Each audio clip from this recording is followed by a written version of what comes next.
Seven-time Formula One world champion Lewis Hamilton has everything: fame, fortune, and record-breaking success. But when he receives a handwritten letter from 16-year-old Jamal Wilson, who's serving time in a London youth detention center, something changes. The letter isn't asking for an autograph or money. It's a young man sharing how Lewis's own journey has inspired him, even as he faces a future dimmed by his record. The letter touches something deep in Lewis, a reminder of how easily his own life could have taken a different turn without the right support. Through his foundation, Mission 44, Lewis decides to create a program giving Jamal and others like him a second chance. But not everyone believes troubled teens deserve such opportunities, and Lewis finds himself fighting battles both on and off the track. As Lewis works to transform Jamal's life through mentorship and mechanical training, their journey together will challenge them both and might create Lewis's most meaningful legacy, one that extends far beyond racing victories. Lewis. Hamilton kicked off his shoes and sank into his soft leather couch. His Monaco apartment felt extra quiet after the roar of race engines all weekend. Outside the window, the Mediterranean Sea sparkled in the afternoon sun, but Lewis barely noticed. Third place. Not what he had hoped for. Just wasn't our day, he muttered to himself, rubbing his tired eyes. His phone buzzed with messages from his team, friends, and family. Everyone had something to say about the race, but Lewis needed a break from talking about it. He wandered to his kitchen for a glass of water, then spotted the stack of mail his assistant had left on the counter. Most days, Lewis enjoyed going through fan mail. The letters from kids always made him smile. Today, he wasn't sure he had the energy, but maybe reading something positive would help him shake off his mood. He flipped through the usual stuff: requests for autographs, glossy photos to sign, a few business offers his manager would handle. Near the bottom of the pile, a plain white envelope caught his eye. It looked different from the others. The address was handwritten in blue ink that had smudged a little. No return address, just a stamp from the UK. Lewis tore it open and pulled out 3 pages of lined paper, like from a school notebook. The handwriting was neat, but small, as if the writer was trying to fit as many words as possible onto each page. Dear Mr. Hamilton, my name is Jamal Wilson. I'm 16 years old, and I'm writing this from Brixton Youth Detention Center in South London. I know you probably get thousands of letters, but I hope you read mine. Lewis paused. Brixton? He knew that area well.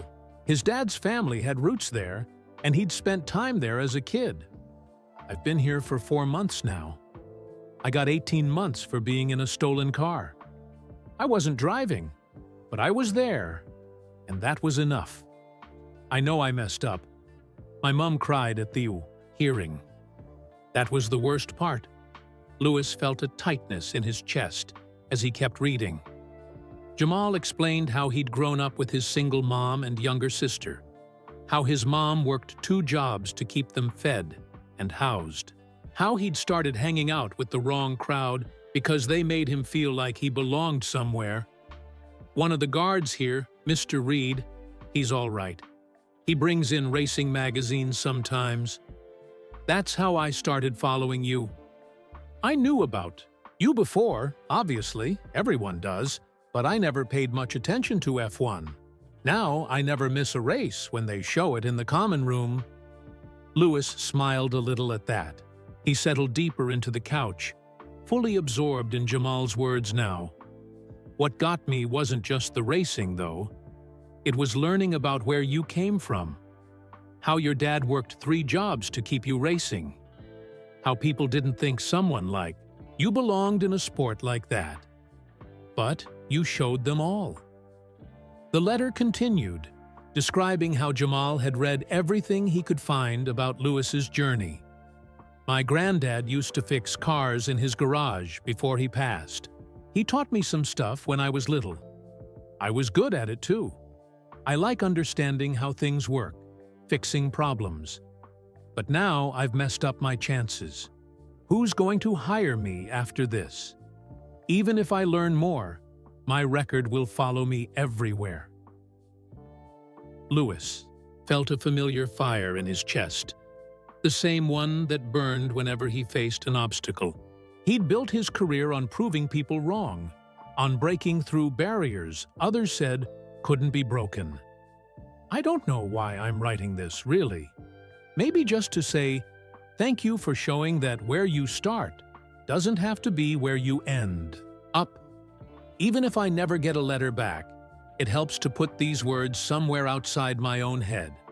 If you do read this, and if you ever visit Brixton again, there are kids here who would lose their minds to meet you. Not just me. Wishing you the ET here, best for the rest of the season, Jamal Wilson. Louis read the letter twice more. He couldn't stop thinking about how easily Jamal's story could have been his own. One wrong turn, one mistake, different circumstances. That could have changed everything. He got up and walked to the window, looking out at the luxury yachts in the harbor. The contrast between his life now and Jamal's reality hit him hard.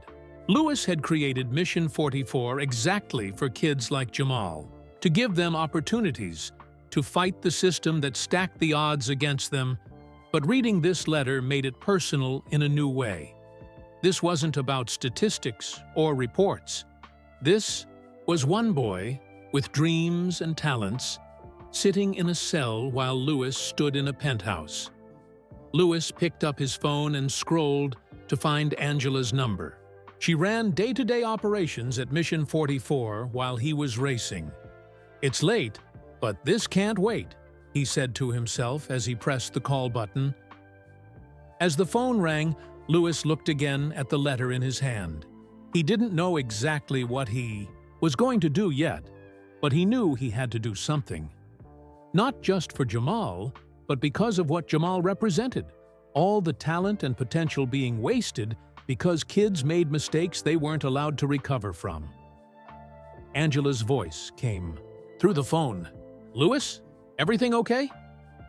"I need to talk to you about a new project," Louis said, his voice firm with determination. "It's about a letter I just got from a kid named Jamal." "At this hour? You sound worked up," Angela replied. As the director of Mission 44, she was used to Louis's passion, but calls after 10 p.m. usually meant something important. "Just listen to this," Louis said. He read parts of Jamal's letter aloud, his voice growing more intense with each paragraph. When he finished, Angela was quiet for a moment. "It's touching, Louis. I can hear why it moved you. We need to help him, not just with words or by sending him some signed gear. Really help him." Angela took a deep breath. "You know we're working on that second chance program for teens in the justice system, but it's still in the planning stages. We don't have the partnerships in place yet, or the—" "Then let's start with Jamal," Louis interrupted. "Let's build it around him. One kid at a time if we have to." "Louis," Angela said gently, "I understand the urgency, but these things take time to do properly. We need to—" "Time is exactly what kids like Jamal don't have," Louis said. "Every day in that place pushes him further from believing he has a future." Louis walked back to the window, phone pressed to his ear. Out in the harbor, the lights of the yachts sparkled like stars fallen to earth. His own yacht was among them, a luxury he'd earned but never took for granted. "Do you remember when we started Mission 44? Louis asked. "Everyone said we were trying to do too much at once, but we're making real progress now." Angela sighed. "Yes, and part of that progress is being strategic about how we use our resources. I'm not asking to redirect the Foundation's funds. I'll put my own money in to get this started if I need to." Louis paused. "Just tell me you'll at least look into it. Contact the detention center, see if they'd be open to working with us." "Of course I will," Angela replied, her voice softening. "Send me the letter details. I'll make some calls in the morning." After they hung up, Louis couldn't sit still. He opened his laptop and began searching for information about UK youth detention centers. What he found shocked him. Black youth were over 4 times more likely to be detained than white youth. Nearly 3/4 of kids released from detention reoffended within a year. The system wasn't fixing problems. It was creating a cycle. Louis thought back to his own childhood in Stevenage. It wasn't a fancy area, and his family hadn't had much money. He remembered how his dad, Anthony, had worked multiple jobs: delivery driver by day, IT technician by night, with extra shifts on weekends, all to fund Louis's racing dreams. He remembered the looks they'd get at karting events, the whispers about them not belonging. The racism wasn't always obvious, but it was always there. A comment here, a snub there. His dad had protected him from the worst of it, but Louis knew. What if Dad hadn't been there? Louis whispered to himself. What if I'd had different friends, made different choices? That was the thing about privilege. Sometimes it wasn't about having more, but about having a safety net when you stumbled. Kids like Jamal fell through because no one was there to catch them. Louis's phone buzzed with a text from his trainer about tomorrow's recovery session. Reality crashed back in. He had a season to finish, races to win, a championship on the line. But somehow, sitting in his quiet apartment, those things felt less important than they had a few hours ago. He picked up Jamal's letter again and reread the part about his grandfather teaching him to fix cars. There was real talent there, an interest that could become a career with the right guidance. Louis had built his success on his natural abilities, but also on the many people who had helped him along the way. Now he had the chance to be that person for someone else. The next morning, Louis woke up early. He'd slept poorly, his mind racing with ideas. He called Angela before his training session. "I've been thinking about how we can make this work," he said when she answered. "Good morning to you too," Angela replied with a small laugh. "I've already started making inquiries. The detention center has strict protocols, but they're not opposed to the idea of a special program." "That's great," Louis said. "I was thinking we could focus on automotive skills, since that's what Jamal's interested in. Maybe partner with one of the F1 teams for facilities and mentors." "Slow down," Angela said. "I know you're excited, but there's a lot to figure out. Legal issues, safeguarding, not to mention finding the right people to work with him." Louis nodded, even though she couldn't see him. "I know, but we can figure it out. Could you set up a meeting with the board next week? I'll fly back after testing." "I'll try," Angela said. "But Louis, I should warn you, not everyone will be as enthusiastic as you are about focusing Foundation resources on one kid with a criminal record." "Let me worry about that," Louis replied. "Just get the meeting set up." After hanging up, Louis scrolled through his contacts until he found Toto Wolff's number. As the team principal for Mercedes, Toto had always supported Louis's work outside of racing. "Toto," Louis said when he answered, "I need a favor, but it's not for me." While explaining about Jamal, Louis felt a certainty he usually only experienced on the track. That feeling when he knew exactly what line to take through a corner, when to brake, when to accelerate. The clarity of purpose was the same. Later that day, between training sessions, Louis wrote back to Jamal. He kept it simple, thanking him for his letter, saying he was inspired by Jamal's interest in mechanics, and promising to visit soon. He didn't mention the plans taking shape. Better to deliver on promises than to make them too early. As he sealed the envelope, Louis thought about his legacy. People would remember his championships, his records, the barriers he'd broken. But what about the barriers he could help others break? Maybe that would be the most important race of all. Lewis handed the letter to his assistant to mail. "Make sure this goes out today," he said. "It's important." Then he headed to his next training session, his mind already mapping out the turns and straights of this new challenge, a different kind of race, but one he was just as determined to win. 2 weeks later, Lewis stood outside the Brixton Youth Detention Center. The building was blocky and gray, with small windows and high fences topped with barbed wire. It looked nothing like the colorful Brixton he remembered visiting with his dad as a kid. "You ready?" Angela asked, standing beside him with a folder of paperwork. Lewis nodded, though his stomach felt tight. He'd faced down the world's best drivers at 200 miles per hour without flinching. But this was different. "Remember, we're just here to meet him today," Angela said quietly. "No promises yet." A security guard at the entrance recognized Lewis immediately. His eyes went wide. "No way! Lewis Hamilton? My kids are huge." "Fans!" he said, fumbling with his keys. Lewis smiled and signed the visitor log. "Thanks, man. Appreciate your help today." Despite the guard's excitement, there were no shortcuts. Lewis and Angela went through the full security check. Metal detectors, bag search, ID verification. Lewis understood. Rules were rules. Inside, they met Mrs. Okonkwo, the center director. She was a tall woman with kind eyes behind serious-looking glasses. "Mr. Hamilton, Ms. Reynolds, thank you for coming," she said, shaking their hands firmly. "We're honored to have you visit our facility." She led them through sterile hallways with scuffed floors.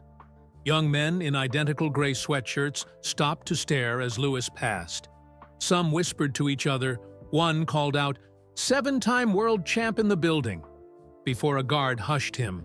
In Mrs. Okonkwo's office, they sat in plastic chairs as she explained the center's programs. "We try to provide education and skills training, but our resources are limited," she said. "Most of our boys come from difficult backgrounds, broken homes, poverty, neighborhoods where crime seems like the only option." Lewis nodded. He'd seen those neighborhoods, knew those pressures. "And Jamal Wilson?" he asked. "What can you tell me about him specifically?" Mrs. Okonkwo opened a file. "Quiet boy. Keeps to himself mostly. No disciplinary issues since he arrived. His teachers say he's bright, but doesn't always apply himself." She looked up at Lewis. He was quite shocked when we told him about your visit. Didn't believe us at first. "Is he expecting me?" Lewis asked. We told him a visitor was coming, but not who.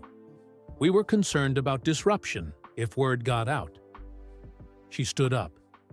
"He's waiting in our meeting room. Shall we?" The meeting room was small but brighter than the hallways. A table with 4 chairs sat in the middle. By the window stood a thin boy in the same gray sweatshirt as the others. He was staring out at the small exercise. "Yard, Jamal," Mrs. Okonkwo said. "Your visitor is here." Jamal turned around slowly. When he saw Lewis, his mouth dropped open. He froze, eyes wide with disbelief. "Hey, Jamal," Lewis said with a smile. "I got your letter." Jamal still didn't move. He looked from Lewis to Mrs. Okonkwo, as if checking that this was real. "It's really him," Mrs. Okonkwo said with a small smile. "I'll leave you to talk. Officer Reed will be right outside if you need anything." After she left, Jamal still stood by the window, looking stunned. "It's okay," Lewis said gently. "Come sit down. I don't bite." Slowly, Jamal moved to the table and sat across from Lewis and Angela. His hands were trembling slightly. "I can't believe you're actually here," he finally said, his voice barely above a whisper. "Your letter really moved me," Lewis replied. I wanted to meet you in person." Jamal's eyes were fixed on Lewis, taking in every detail. Lewis recognized the look. He'd seen it in the mirror as a child, studying pictures of his racing heroes, memorizing their faces. "This is Angela," Lewis said, gesturing to his companion. "She runs Mission 44, my foundation." Angela smiled. "Nice to meet you, Jamal." Jamal nodded politely, but quickly returned his attention to Lewis. The race in Barcelona was amazing. That overtake on the outside of turn 3, nobody thought that was possible. Lewis grinned. Starting with racing talk was easier.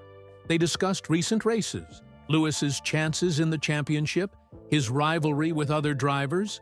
Jamal knew his stuff, asking smart questions about strategy and car setup. After about 15 minutes, Lewis steered the conversation in a new direction. "Tell me about yourself, Jamal, beyond what was in your letter." Jamal's confidence faltered. He looked down at his hands. "Not much to tell. I messed up, ended up here." "We all mess up," Lewis said. "The important thing is what happens next." Slowly, Jamal opened up. He lived with his mom and 9-year-old sister in a small apartment near Cold Harbor Lane. His mom worked as a hospital cleaner during the day and a store clerk at night. His sister was good at school, the smart one, as Jamal put it. "And your dad?" Lewis asked gently. "Left when I was 7, Jamal said flatly. "Comes around sometimes with big promises. Never keeps them." Lewis nodded, not pushing further. "You mentioned your grandfather taught you about cars?" For the first time, Jamal's face lit up with real enthusiasm. "Yeah, Granddad Roy. He had this little garage where he fixed up old Fords and Vauxhalls. Nothing fancy. But he could diagnose any engine problem just by listening." Jamal smiled at the memory. "He'd let me hand him tools, taught me the names of everything. Said I had good hands for it." "He sounds like a great teacher," Lewis said. "He died 2 years ago," Jamal said, his smile fading. "Heart attack. That's when things got tough at home. Mom working more, me home alone with my sister." He shrugged. "Started hanging out with Tyler and his crew. Felt good to belong somewhere, you know?" Lewis nodded. He did know. "Can I ask you something?" Jamal said suddenly. "Sure. Why are you really here? I mean, I'm nobody. You must get thousands of letters." Lewis leaned forward. "Your letter stood out because I heard myself in it. Not the me now, but the kid I was. The one who didn't know if there was a place for someone like me in the world I wanted to be part of." Jamal was silent, taking this in. "What do you want to do when you get out of here?" Lewis asked. Jamal shrugged. "Haven't thought much about it. No one hires kids with records." "That's not true," Lewis said firmly. "And anyway, what if you could work with cars, like your grandfather taught you? Like, be a mechanic? Or an engineer? There are lots of paths." Jamal looked skeptical. "You need qualifications for that. Good grades." "You can get those," Lewis insisted. "It's not too late." Angela, who had been quietly taking notes, spoke up. "Jamal, we're developing a program through Mission 44 for young people who need a second chance. It would include education, skills training, and mentorship in the automotive field." Jamal looked confused. "And you're telling me this because we'd like you to be part of it," Lewis said. "If you want to." The disbelief was back on Jamal's face. "Why would you do that for me?" Before Lewis could answer, Officer Reed knocked and entered. "Time's almost up," he said. Lewis nodded, then turned back to Jamal. "I believe talent is equally distributed, but opportunity isn't. You've got the talent, Jamal. Let us help with the opportunity part. He pulled out a business card and slid it across the table. This has my personal email. Think about it. Talk to your mom. Let me know if you're interested. Jamal stared at the card as if it might disappear. I don't need to think about it, he said, looking up with new determination in his eyes. I'm in. As Louis and Angela left the center, stepping back into the bright sunshine of a London afternoon, Louis felt lighter than he had in weeks. Well, Angela said, I guess we're really doing this. Louis smiled. One kid at a time, he said. One kid at a time. The Mission 44 headquarters in London wasn't fancy from the outside. It was a renovated warehouse in Southwark with large windows and an open floor plan inside. Louis had insisted on keeping it simple. What mattered was the work, not the appearance. A week after meeting Jamal, Louis sat at the conference table with Angela and a small team of staff members. Large white boards covered with ideas lined the walls. So let's start with what we know, Louis said, leaning forward in his chair. Jamal has basic mechanical knowledge from his grandfather. He's behind in school. He's got 5 more months inside, and then he'll be out with an ankle monitor and strict conditions. Angela nodded, pulling up a presentation on her tablet. I've been working on a preliminary plan. We focus on 3 areas: education, skills training, and mentorship. She swiped through slides showing a schedule of tutoring sessions, hands-on workshops, and one-on-one meetings. The education part is straightforward, she explained. We can work with tutors who specialize in kids who've fallen behind. For the skills training, that's where we need a partner. I've got good news on that front, Louis said. I spoke with Claire Williams. Williams Racing is willing to let us use space in their workshop facility for Jamal's training. They've also got a few mechanics who would be interested in mentoring. Clara, the Foundation's education coordinator, looked impressed. Williams Racing? That's huge, Louis. I know people tend to say yes when I call, Louis acknowledged with a small smile. But they genuinely liked the idea. It's good PR for them, too. What about the bigger picture? Asked Marcus, their social policy expert. Are we just helping this one kid, or are we addressing the system that put him there? It was a fair question. Louis had been thinking about the same thing. Both, he replied firmly. We developed this program with Jamal, perfect it, then scale it up. But we also need to use our platform to talk about why so many black kids end up in detention in the first place. Marcus nodded, satisfied with the answer. There's another issue, Angela said, looking concerned. The board meeting is tomorrow. Some board members are worried about the Foundation's image if we focus resources on helping kids with criminal records. Louis frowned. Kids. They're kids who made mistakes. I know that, Angela said gently. And you know that. But not everyone sees it that way. We need to be prepared for pushback. Louis's phone buzzed. It was a message from his trainer reminding him about his flight to Spain for testing the next day. He'd need to leave in a few hours. I can't be at the board meeting in person, Louis said, but I'll call in. This is too important to delay. The team continued working through the logistics. How would Jamal get to the Williams facility once he was released? What kind of educational assessment did they need? Who would coordinate with the probation officers? As they wrapped up, Louis pulled Angela aside. There's one more thing, he said quietly. If the board hesitates on the funding, tell them I'll cover the pilot program myself, every penny if needed. Angela raised her eyebrows.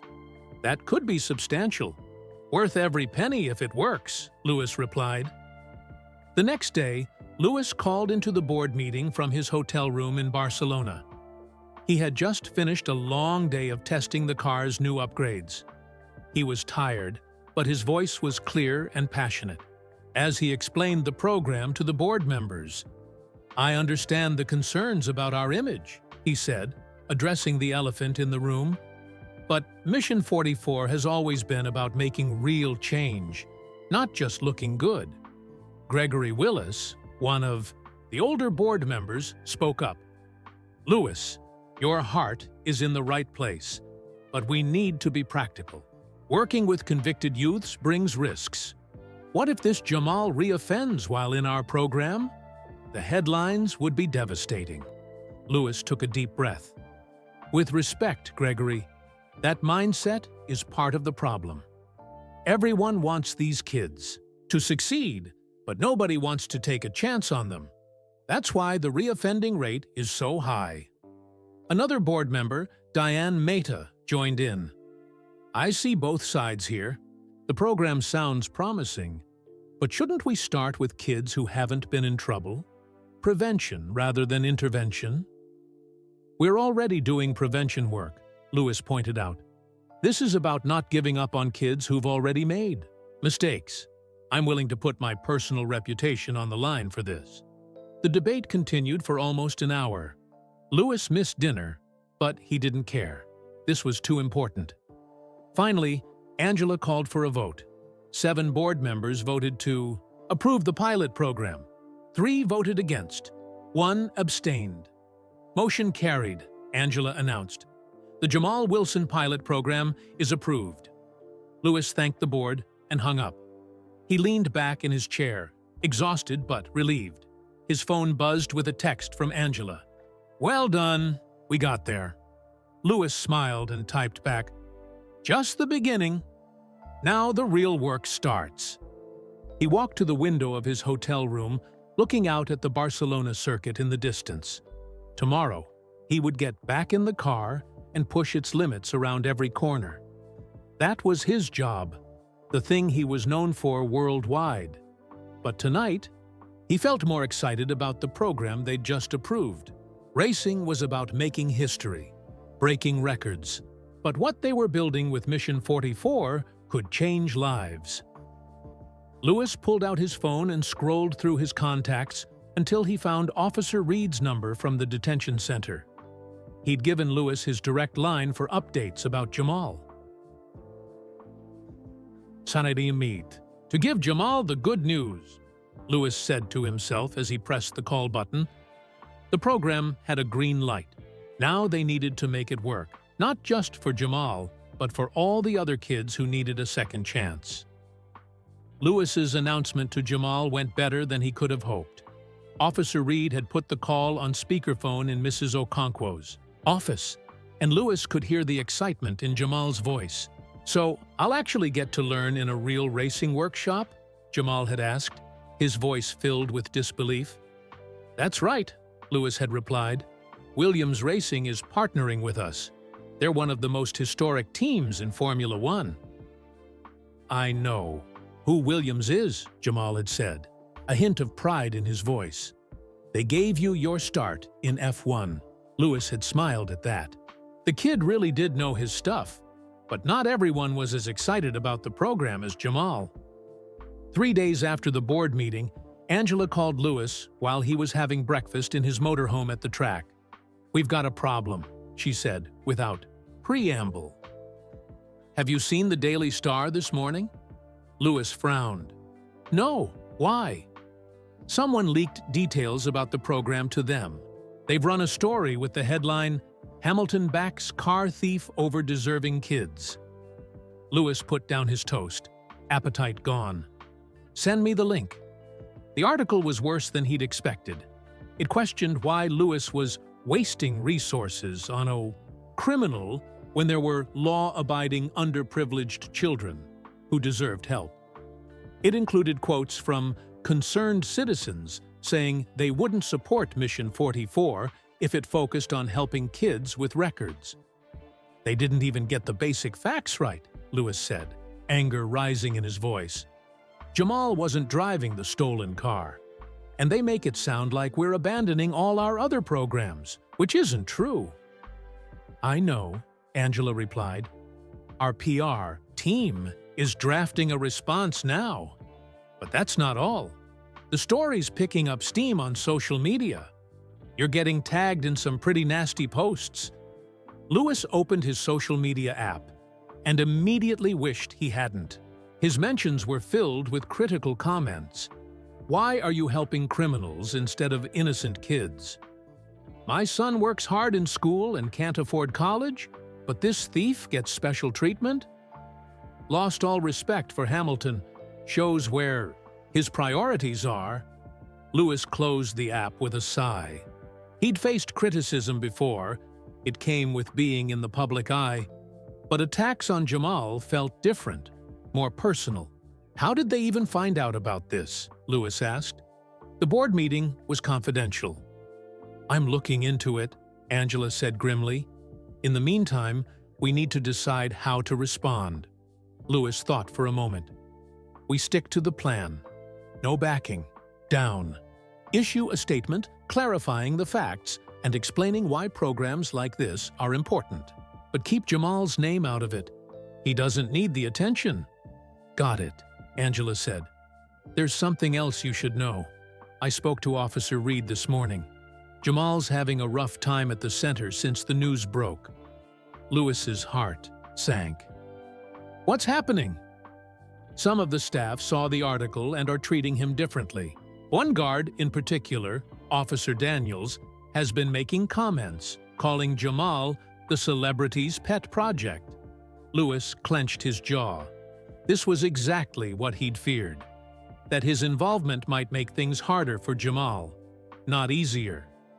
And the other kids? He asked. Mixed reactions. Some think it's cool, others are jealous. A few are giving him a hard time. Can I talk to him? Not today. He's lost phone privileges for the week. What? Why? Angela sighed. He got into an argument with another boy who was teasing him about the article. No punches thrown, but both lost privileges. Louis ran a hand over his face. He was supposed to be helping Jamal, not making his life more difficult. I need to focus on qualifying today, he said reluctantly. But first thing tomorrow I want to set up a video call with Mrs. Okonkwo. We need to make sure Jamal is okay. After hanging up, Louis tried to put the situation out of his mind.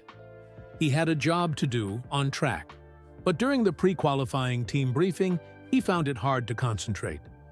Louis, are you with us?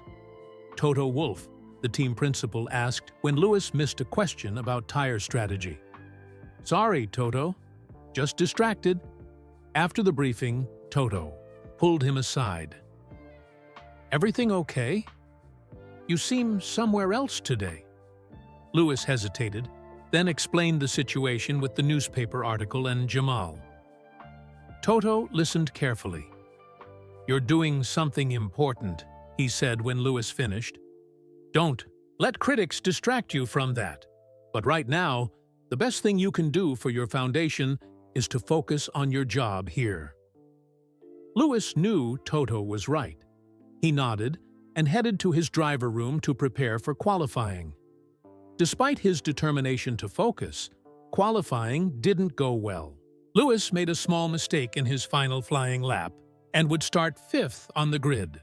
Not terrible, but not where he needed to be to win. Back in his room, Louis checked his phone and found a message from Angela with a link to a video.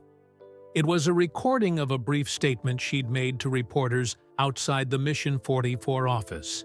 Mission 44 was founded to create opportunities for underserved youth from all backgrounds, she said calmly to the cameras. This includes young people who have made mistakes and are working to turn their lives around. We believe in second chances, and our programs reflect that value. Louis sent her a thumbs-up emoji. It was a good statement, clear, direct, and without apology. The next morning, Louis connected with Mrs. Okonkwo via video call. Her face was serious as she updated him on the situation. Jamal is questioning whether he should continue with the program, she said. He's worried he's causing trouble for you and the foundation. "Can I speak with him?" Lewis asked. Mrs. Okonkwo hesitated. "He's still on restricted privileges, but in this case, I'll make an exception." A few minutes later, Jamal appeared on screen. He looked tired, with dark circles under his eyes. "Hey, champ," Lewis said gently. "Heard you've had a rough few days." Jamal shrugged.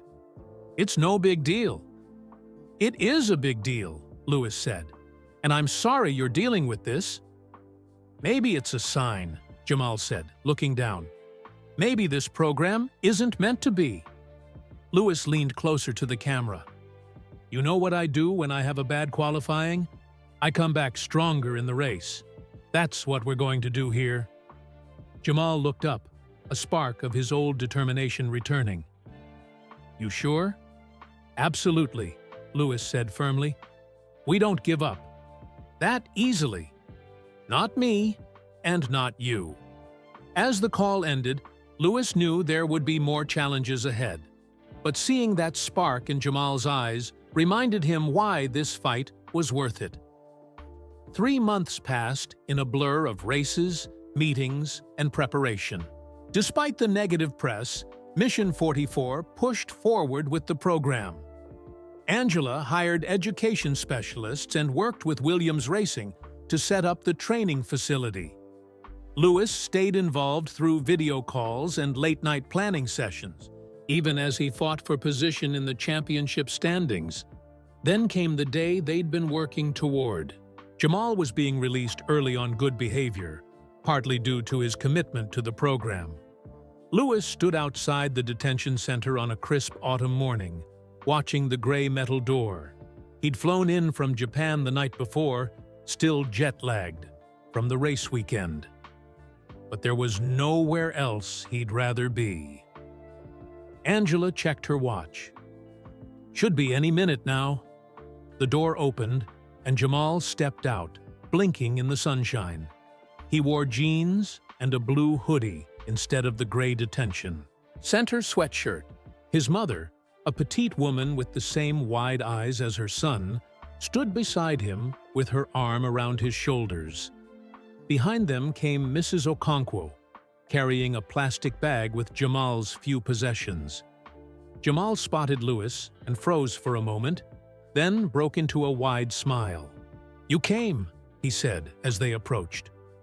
"Of course," Lewis replied, shaking Jamal's hand. "Big day." Jamal's mother, Denise, looked at Lewis with grateful eyes. "Thank you for what you're doing for my boy," she said quietly. "I've been praying for someone to see the good in him." Lewis noticed the dark circles under her eyes, the worn edges of her coat. This was a woman who worked hard just to keep her family afloat. "The good is easy to see," Lewis said. "Jamal's got real talent." Jamal looked down, embarrassed but pleased. Mrs. Okonkwo handed Lewis some paperwork. "These are the terms of his release. He'll need to wear an ankle monitor for the first 6 months.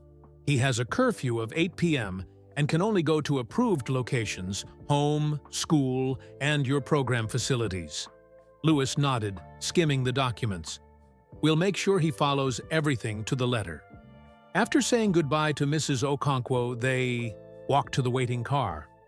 Lewis noticed Jamal's slight limp. "What happened to your leg?" he asked. "It's nothing," Jamal said quickly. "Just twisted my ankle playing basketball." Lewis caught a warning look from Denise and decided not to push it.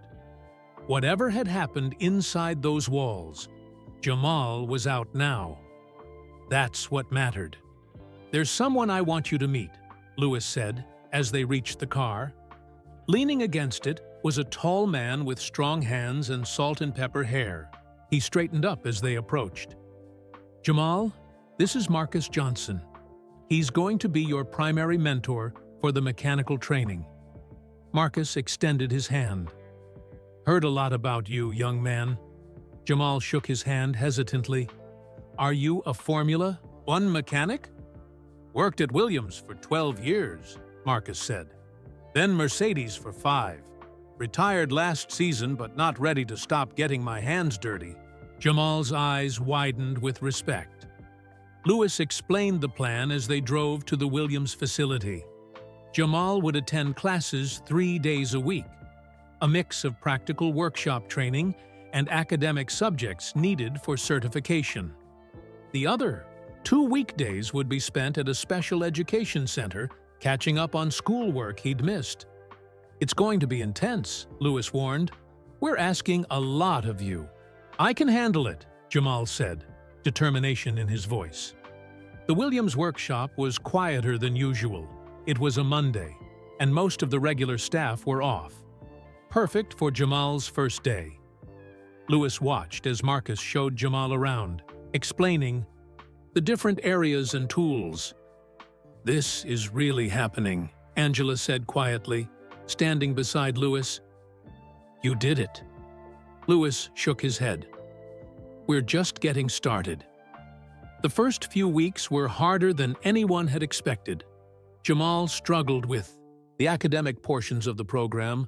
Years of disengagement from school had left gaps in his knowledge, and frustration often got the better of him. "I can't do this," he shouted one day, pushing away a textbook on fluid dynamics. "I'm not smart enough." Marcus remained calm. "Yes, you are. You just haven't been taught properly before. Let's break it down differently." At home, things were complicated too. Reporters sometimes camped outside Jamal's building, hoping for photos or quotes. Denise was supportive, but worried about the attention. Jamal's younger sister was embarrassed when classmates mentioned seeing her brother in the news. Lewis visited when he could between races, but it wasn't enough. He felt pulled in too many directions. The championship fight was heating up. The team needed him focused, and Jamal needed consistent support. After a particularly difficult day, when Jamal nearly walked out of the program, Lewis arranged a private dinner at a small restaurant in London. Just the two of them. No cameras, no pressure. Over plates of jerk chicken and rice, Lewis had remembered Jamal mentioning his Jamaican heritage. They talked not as mentor and mentee, but as two people facing challenges. "You know, I almost quit racing once," Lewis said, surprising himself with the admission. Jamal looked up, fork paused halfway to his mouth. "For real? Why?" Lewis took a deep breath. "It was early in my F1 career. I was making mistakes, facing criticism from all sides. The pressure was crushing me. And worst of all, I felt alone." "What did you do?" Jamal asked. "I remembered why I started racing in the first place. Because I loved it, not for fame or trophies, but for how it made me feel." Lewis leaned forward. "What makes you feel that way, Jamal? What makes you lose track of time?" Jamal thought for a moment. "When I'm fixing something. When there's a problem everyone else has given up on, but I figure it out. That feeling when it finally works." He smiled. "It's like magic," Lewis nodded. "That's your North Star. When things get tough, remember that feeling." "But what about when I fail?" Jamal asked. "I keep messing up the assignments." "I crashed my first F1 car in testing," Lewis said. "Completely my fault. I was mortified. But you know what? Every driver crashes. Every mechanic makes mistakes. It's part of learning." He pulled out his phone and showed Jamal photos he'd never shared publicly. His first major karting crash, the time he spun out in the rain during his first Formula U. 3 test, the wall he hit during practice in Montreal. "They don't show these on TV," Lewis said. "Everyone sees the victories, the podiums. Nobody sees the failures that got me there." As they walked back to the car later, Jamal seemed lighter somehow. "Thanks for telling me that stuff," he said, "about almost quitting and the crashes and everything. Sometimes we all need to know. We're not alone in struggling," Lewis replied. The next day at the workshop, Marcus reported that Jamal had shown up early, asking for extra help with the fluid dynamics concepts he'd struggled with before. Small steps, Lewis thought, but in the right direction. 6 months into the program, Jamal had made remarkable progress. His mechanical skills had always been strong, but now his academic work was catching up too. Marcus reported that Jamal had natural talent for diagnosing engine problems, just like his grandfather. The British Grand Prix at Silverstone was approaching, and Lewis had an idea. He brought it up during a video call with Jamal and Marcus. "How would you like to come to Silverstone for the race weekend?" As part of the team, Lewis asked. Jamal's eyes widened. "For real? But what about this?" He pointed to his ankle monitor. "We've already checked with your probation officer," Marcus said. "They've approved it as an educational trip." "You'd get to see everything up close," Lewis continued. "The garage, the engineers, the whole operation." Jamal's face lit up, then quickly fell. "People will stare at me. They'll know who I am from those articles." Lewis understood his concern. Despite their best efforts, Jamal's story had become public knowledge. Most coverage was positive now, but Jamal still felt exposed. "You'll be our guest, not a headline," Lewis assured him. "The team knows to treat you like any other visitor." 3 weeks later, Jamal arrived at Silverstone with Marcus. The famous circuit was buzzing with activity. Teams setting up, fans arriving, helicopters landing with VIPs. Lewis met them at the paddock entrance. He was in full team gear, focused on the weekend ahead, but still taking time to personally welcome them. "Welcome to my office," he said with a smile. Jamal looked around in awe. "It's even bigger than on TV." Lewis led them through security, where Jamal tensed as he presented his special pass. The guard barely glanced at his ankle monitor before waving them through. In the Mercedes garage, everything was precisely organized chaos. Engineers hunched over computers. Mechanics made final adjustments to the cars. The air smelled of rubber, fuel, and anticipation. "This is where the magic happens," Lewis said, introducing Jamal to key team members.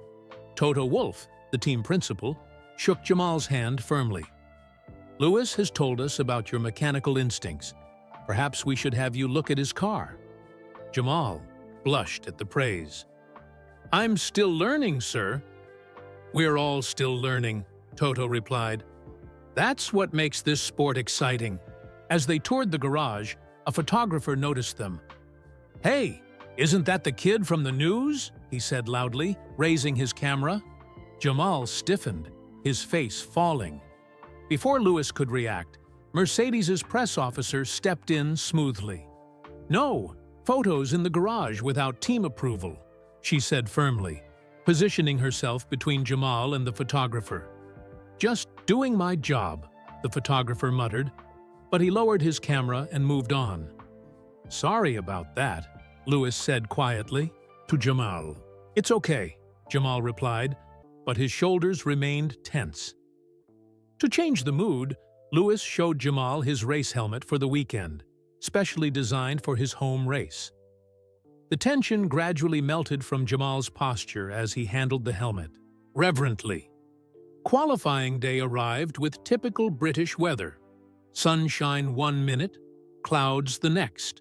From the special section of the garage, Jamal and Marcus watched the team prepare. "They're like a well-oiled machine," Marcus explained. "Every person has a specific job, but they all work together perfectly." Jamal nodded, absorbing everything. He watched the mechanics with particular interest, noting how they communicated with quick words and practiced movements.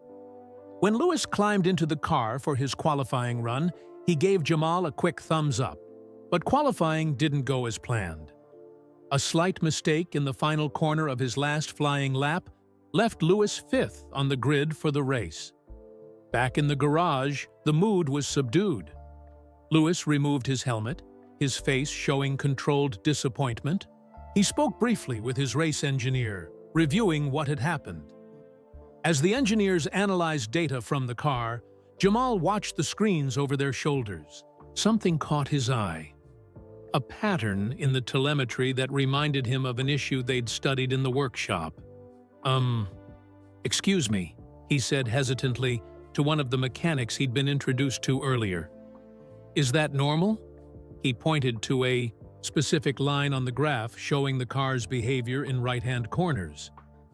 The mechanic looked where Jamal was pointing, then looked closer. Hang on, he said, calling over a senior engineer. The engineer studied the data, then shot Jamal a surprised look. Good eye, kid, he said. There might be something there. Later, as the team worked late into the evening, Lewis found Jamal in the hospitality area with Marcus. I hear you spotted something in the data, Lewis said, sliding into a seat across from them. Jamal shrugged modestly. It just looked like something Marcus showed me about suspension settings. Well, the engineers think you might have found an issue we missed, Lewis said. They're checking it now. Jamal's eyes widened. For real? Lewis nodded. Sometimes it takes a fresh perspective. He squeezed Jamal's shoulder. You might have just saved my home race. As Jamal and Marcus left the track that evening, Jamal walked taller than when he'd arrived. For perhaps the first time, he'd been seen not as a kid with a record, but as someone with valuable skills to contribute. Good day? Marcus asked as they reached the car. Jamal smiled. The best. The issue Jamal spotted at Silverstone proved significant. A small problem with the suspension setting had been affecting the car's performance in high-speed corners. Once fixed, Lewis fought his way from fifth on the grid to second place, just missing the win by 3 seconds. In the weeks that followed, Jamal's confidence grew. He attacked his studies with new determination, often staying late at the Williams workshop to practice what he'd learned. Engines that had once seemed mysterious now made perfect sense to him.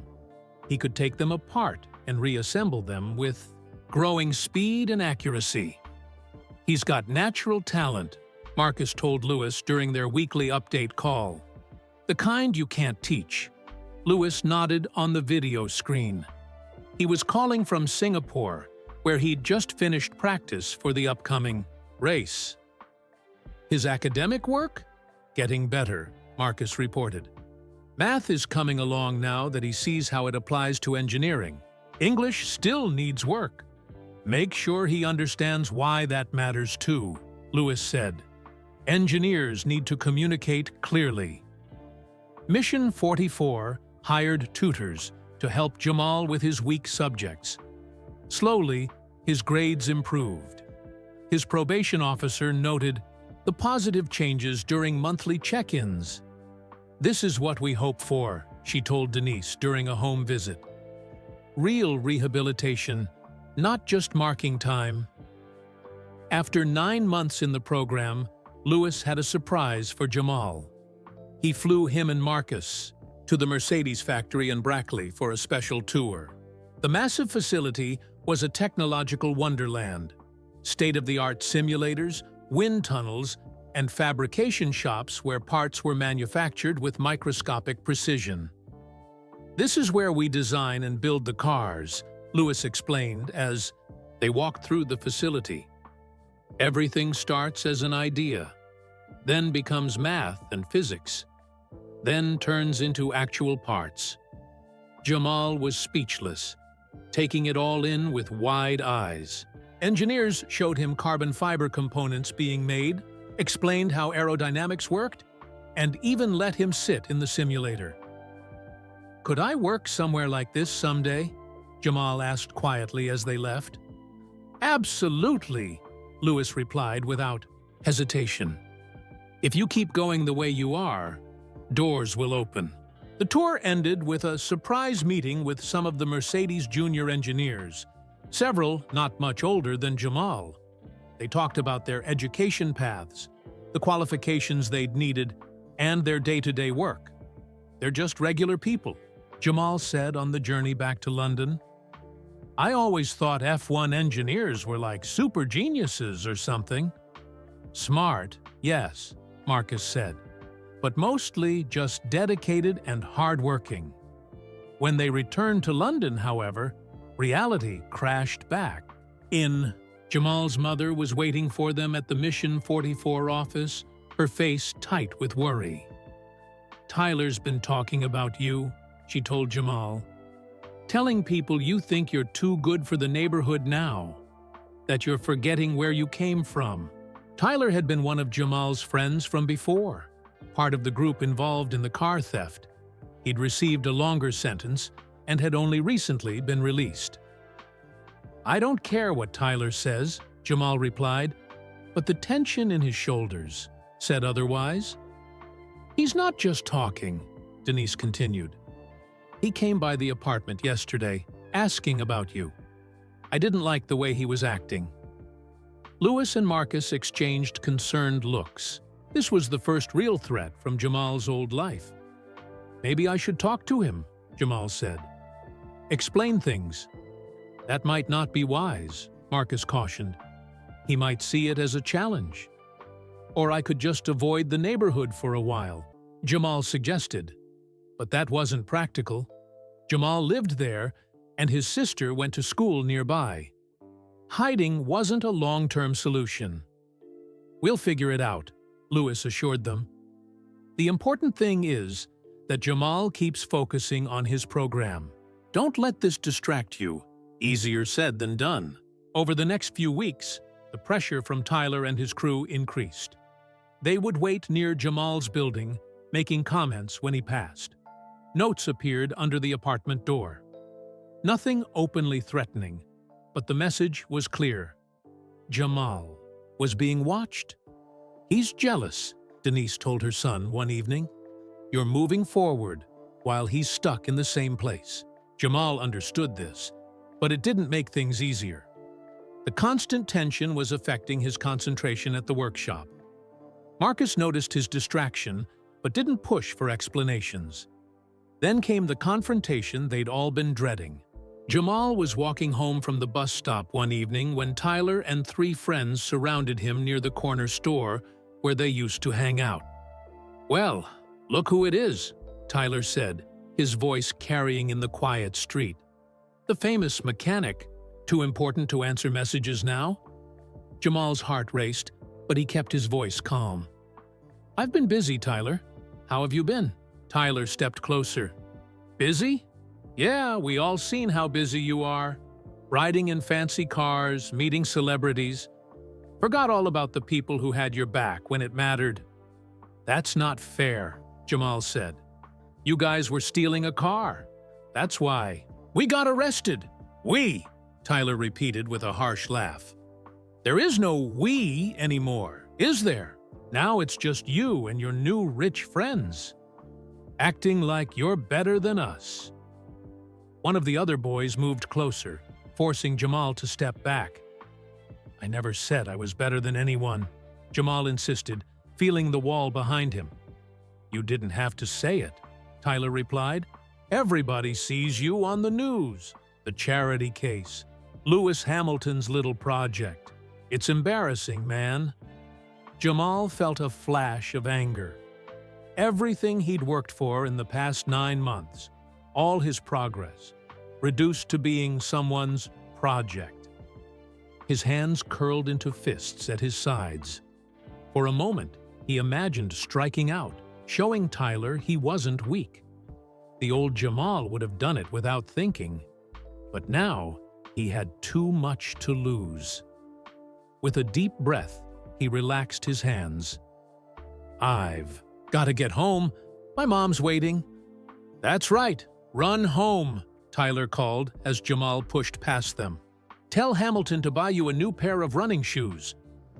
The words stung, but Jamal kept walking, not looking back until he was a block away. His heart was pounding, but he felt a strange pride in walking away. 6 months ago, he wouldn't have been able to do that. When he reached his apartment, He collapsed on his bed, emotionally drained. His ankle monitor beeped, reminding him to charge it.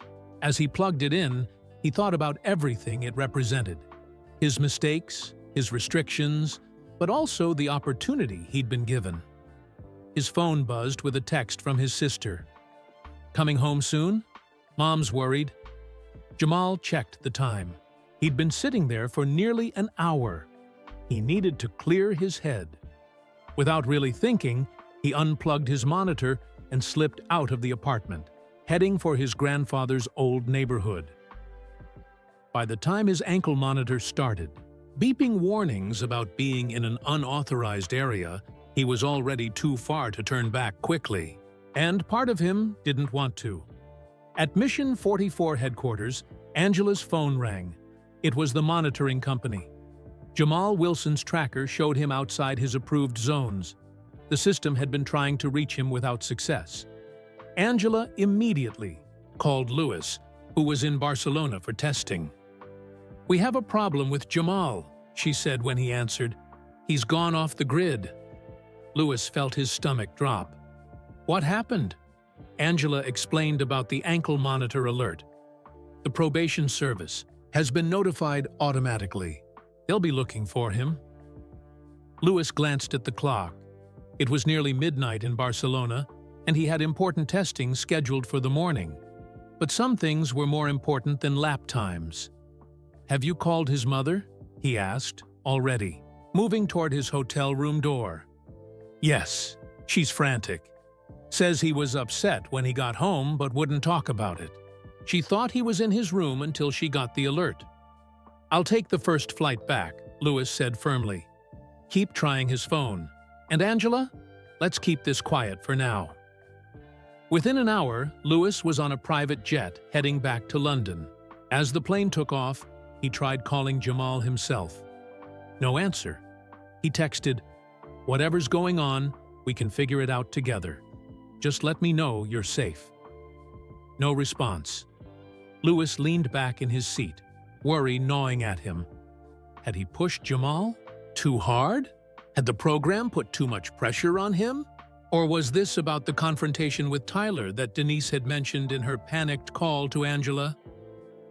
While Lewis flew over France, Jamal sat alone on a bench in a small park where he used to play as a child. The night was chilly, and he hadn't brought a jacket. His phone kept buzzing with texts and calls, but he ignored them all. His ankle monitor continued to beep warnings that he was out of bounds and needed to return to an approved zone. Part of him knew he was making things worse by staying away, but another part, the angry, confused part, didn't care. Tyler's words kept echoing in his head. Lewis Hamilton's little project. Was that all he was? A charity case? A way for a famous athlete to look good? Jamal had been so caught up in the excitement of the program that he hadn't questioned the motives behind it. "Maybe Tyler's right," he muttered to himself. "Maybe I don't belong in that world." The world of Formula One, of engineering, of clean workshops and precise measurements seemed very far away from this park, with its graffiti-covered benches and broken swing set. Back in London, Angela had assembled a small search team. Marcus was checking places Jamal had mentioned in conversation. Denise was calling friends and relatives. Mission 44 staff were discreetly checking areas near Jamal's home. Officer Daniels from the detention center, now leading the official search, was taking a different approach. He'd never believed Jamal would stick with the program, and saw this as confirmation. It was just a matter of time, he told his team. "These kids don't change. We'll check his old hangouts first." As dawn broke over London, Lewis landed and went straight to Mission 44 headquarters. Angela had set up a command center in the conference room. "Any updates?" Lewis asked, dropping his travel bag by the door. Angela shook her head. "Nothing yet. His phone location services are turned off, and the ankle monitor's battery seems to be dead now." Louis took a deep breath. I need to speak with his mother again. Maybe there's something she forgot to mention. Denise Wilson looked exhausted when Louis arrived at her apartment. She'd been up all night, waiting by the phone. I'm sorry, Louis said. I feel responsible for all this. Denise shook her head. It's not your fault. Jamal told me a little bit when he came home yesterday about Tyler and the others giving him a hard time. Louis nodded. Is there anywhere special he might go? Somewhere important to him that we haven't checked? Denise thought for a moment. His grandfather meant everything to him. But we've already checked Roy's old house. New people live there now. What about his garage, where he used to work on cars? Denise's eyes widened. The old garage on Mayfield Street? It closed down after Roy died, but Jamal used to sneak in sometimes. Said he could still feel his granddad's presence there. Louis was already heading for the door. Text me the address. The garage was in a run-down industrial area. Most buildings around it had been renovated into trendy apartments or workspaces, but this small corner seemed forgotten by time. The garage itself had a padlock on the front door, but Louis noticed scuff marks near a side window, suggesting someone had climbed in recently. He found a gap in the boarding and squeezed through, calling Jamal's name softly. The inside was dusty and dark, with old equipment covered in tarps. Shafts of early morning light broke through gaps in the boarded windows, illuminating dancing dust particles. The air smelled of old oil and metal. Jamal, Louis called again. A noise came from the back office. Louis moved carefully through the cluttered space. He found Jamal sitting at an old desk, a flashlight propped up beside him, drawing in a notebook. The ankle monitor lay on the desk, its light dark. Everyone's looking for you, Louis said quietly. Jamal didn't look up. How'd you find me? Your mom remembered this place. Louis moved closer. Mind if I sit? Jamal shrugged. Louis pulled up a dusty stool. I was supposed to be testing the car today, Louis said conversationally. New front wing design. Jamal glanced up briefly. Shouldn't you be in Barcelona then? Some things are more important than cars. Louis looked around the garage. This was your grandfather's place? Jamal nodded, his pencil still moving across the paper. He taught me everything here. How to hold a wrench properly, how to listen to an engine, how to be patient with mechanical things. Louis nodded. Sounds like a wise man. He was. Jamal finally put down his pencil. Why are you really doing all this, Louis? This program, helping me? What do you get out of it? The question caught Louis off guard with its directness. But he recognized its importance. The truth? Louis asked. The truth? Louis took a deep breath. When I started in Formula One, I was the only black driver. Still am. Do you know what that feels like? To look around and see no one who looks like you? Jamal nodded slightly. I promised myself that if I succeeded, I would try to change that. Not just for drivers, but for engineers, mechanics, team principals, every role. Louis leaned forward. It's not about charity, Jamal. It's about justice. About making sure talent doesn't get wasted because of where someone comes from or what mistakes they've made. Jamal was silent, taking this in. Your letter showed me you have that talent, Louis continued, but I can't force you to use it. That choice is yours.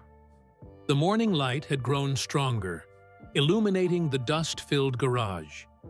Outside, the sounds of London waking up filtered through the walls. I don't know if I belong in that world, Jamal finally said, echoing his earlier thoughts. Neither did I, Louis replied simply. Sometimes you have to make your own place. Jamal looked down at his ankle monitor, then back at Louis, I really messed up, didn't I? We can fix this, Lewis said, but we need to go back now. People are worried. The return wasn't easy. Officer Daniels was waiting at Jamal's apartment, ready to report the violation. The ankle monitor's battery had died, leaving a gap of several hours where Jamal's whereabouts were unknown. This is a serious breach of his release conditions, Daniels told Lewis and Angela, clearly enjoying the moment. So he could be sent back to finish his sentence. It was one mistake, Lewis argued, after months of perfect compliance. Rules are rules, Daniels replied with a shrug. It took all of Lewis's influence and Angela's legal connections to prevent Jamal from being returned to detention.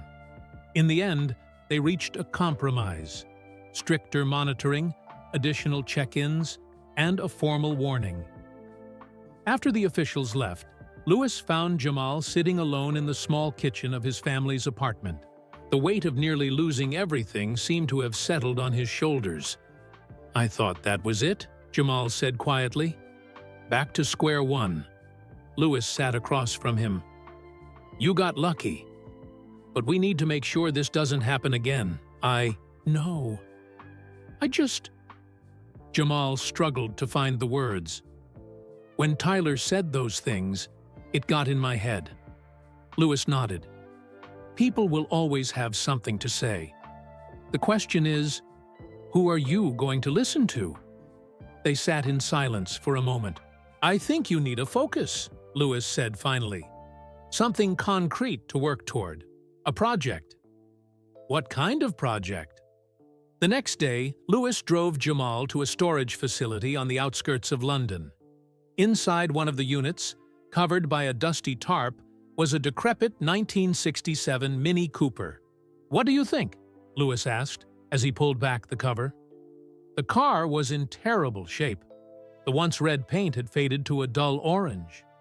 Rust ate at the wheel arches and door sills. The interior was torn and water-damaged. "It's a wreck," Jamal said bluntly. Lewis laughed. "My dad had one just like it when I was a kid. Not quite this bad, but close. He loved that car." Jamal walked around the Mini, inspecting the damage. Despite his initial assessment, his eyes held interest. "The engine's seized," he noted, peering under the hood. "Bodywork needs major help. Probably electrical issues too." "Think it can be saved?" Lewis asked. Jamal looked up with the first genuine smile Lewis had seen in days. "Yeah, it'll be a lot of work, but yeah." "That's your project then," Lewis said. "Restore it. Completely. Engine, body, interior, everything. Marcus will help when needed, but this is your baby." "For real?" Jamal asked, already rolling up his sleeves. "Where would we work on it?" "Williams has agreed to let us use a corner of their workshop. They've got all the tools you'll need." For the first time since the confrontation with Tyler, Jamal looked truly excited. "When can we start?" "Today, if you want." "But Jamal," Lewis's voice grew serious, "this is more than just fixing a car. It's about finishing what you start, no matter how hard it gets. Can I count on you?" Jamal nodded, understanding the real question. "I won't run away again. Promise." The Mini Cooper project became Jamal's obsession. Every free hour was spent at the workshop, stripping the car down to its bare bones. Marcus helped with guidance and specialized tools, but made sure Jamal did the actual work. Lewis checked in regularly between races, sometimes joining virtually to discuss technical problems. They created a detailed restoration plan with a timeline extending over 6 months. "The engine's worse than we thought," Jamal reported during one video call. "Cylinder walls are scored. We might need to replace the whole block." "Do it right, not fast," Lewis advised. "This isn't about cutting corners." As Jamal immersed himself in the project, his confidence grew. The education portion of his program started to improve too, as he applied math and physics concepts to solve real problems with the car. He's understanding gear ratios now because he needs to, Marcus told Lewis with satisfaction. Nothing like practical application to make learning stick. The project started attracting attention within the racing community. Other mechanics at Williams would stop by to offer advice or just watch Jamal work. A spark plug manufacturer donated parts after hearing about the restoration. One afternoon, a woman with a camera and sound equipment appeared at the workshop. "I'm Isabel Chen," she said, showing press credentials. "Documentary filmmaker. I've been following Mission 44's work and heard about this restoration project. Would you be interested in letting me document it?" Jamal immediately tensed. "You want to film me? Why?" "Because what you're doing is interesting," she replied simply. "A young person rebuilding their life while rebuilding a classic car. There's a powerful story there." "I don't know," Jamal said, uncomfortable with the attention. Lewis, who happened to be visiting that day, pulled Jamal aside. "It's completely up to you. No pressure either way." "What do you think?" Jamal asked. "I think your story could help other kids see what's possible," Lewis said. "But only if you're comfortable sharing it." Jamal thought about it for several days, before agreeing with one condition. "If it helps other kids like me, I'll do it. But I don't want it to be just about me. It should show the whole program." Isabel agreed, and soon became a regular presence at the workshop, her camera capturing Jamal's progress with the Mini.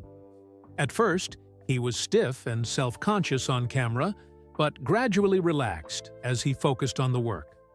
Meanwhile, Lewis was deep in one of the most intense championship battles of his career.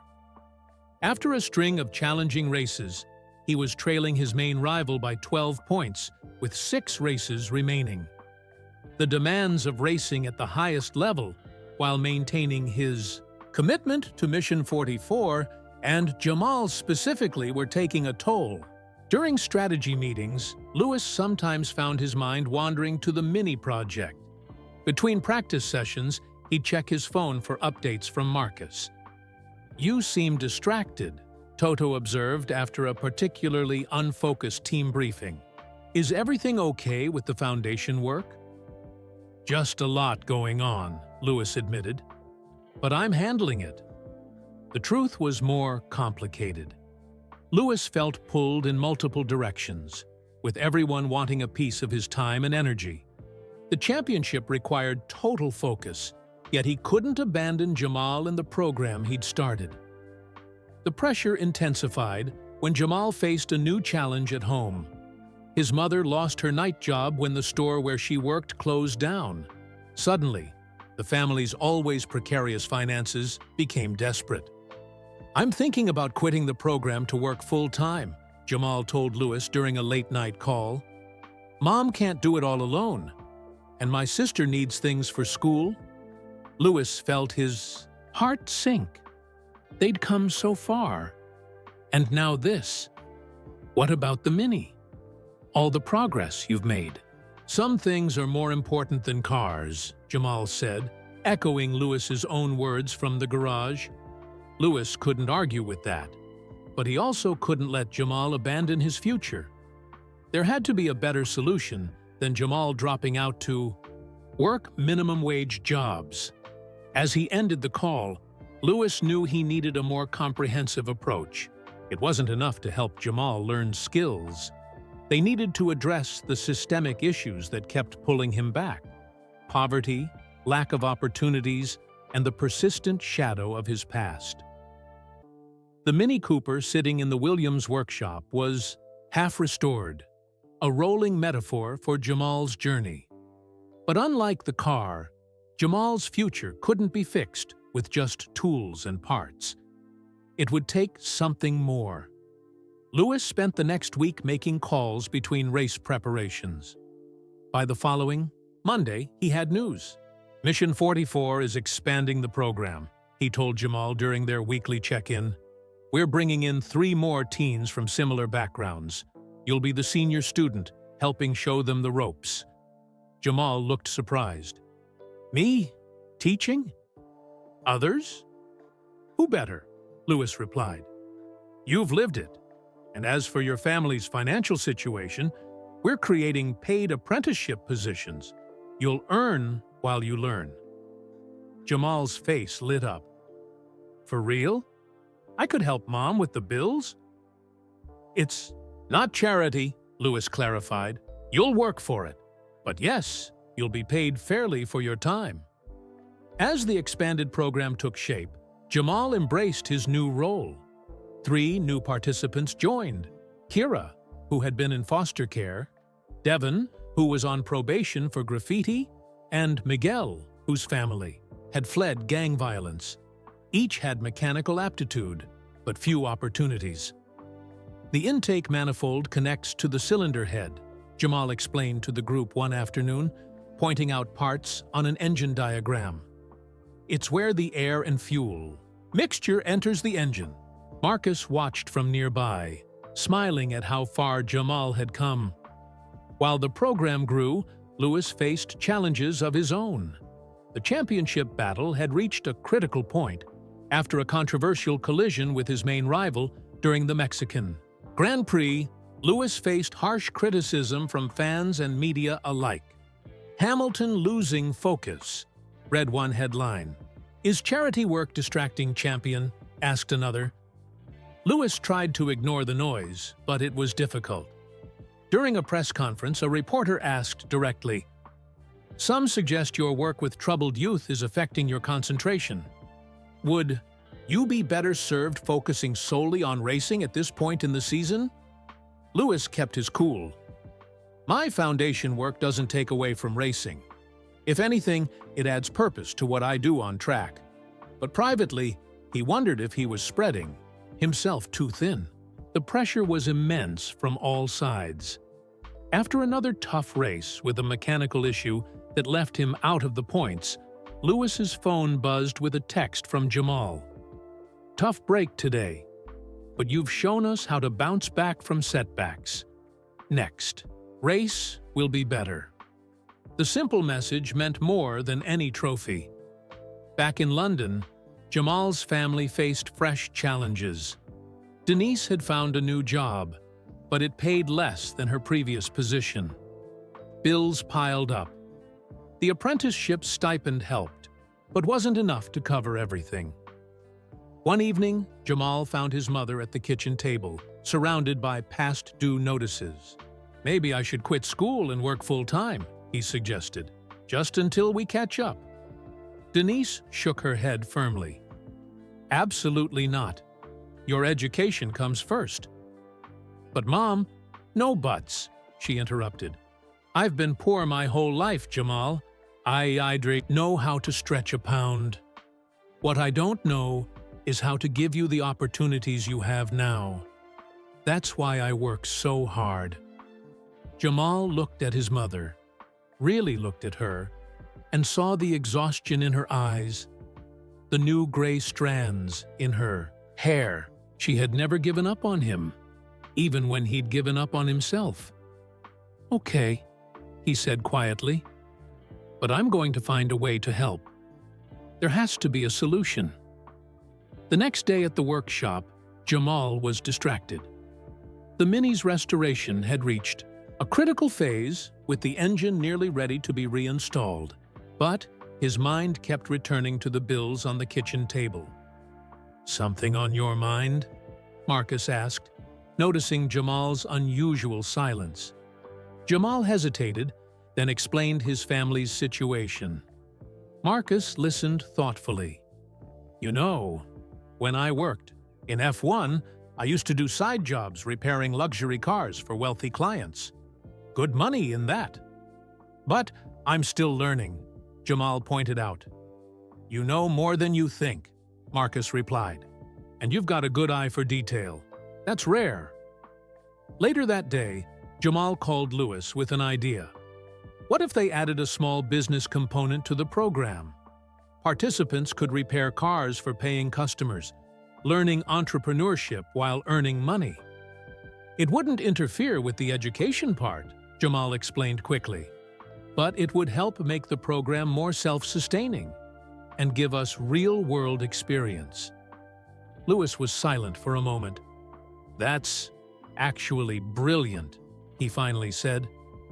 "Let me talk to Angela about the logistics." As Louis hung up, he felt a mixture of pride and concern.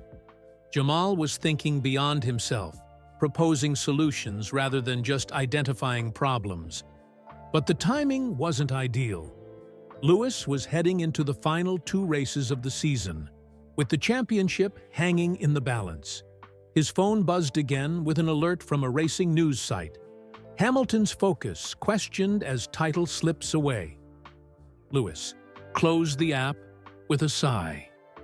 He needed to find balance for himself and for the program.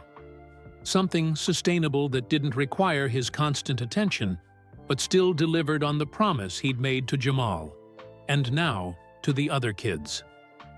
The final race weekend in Abu Dhabi was approaching fast. Louis needed to be at his absolute best if he wanted to secure his record-breaking 8th World Championship. But first, he had to make sure Mission 44 was on solid ground, not just for now, but for the future. The week before flying to Abu Dhabi, Louis held a video conference with Angela, Marcus, and the Mission 44 board. They formalized Jamal's business proposal, creating a pathway for the program to include a repair service component.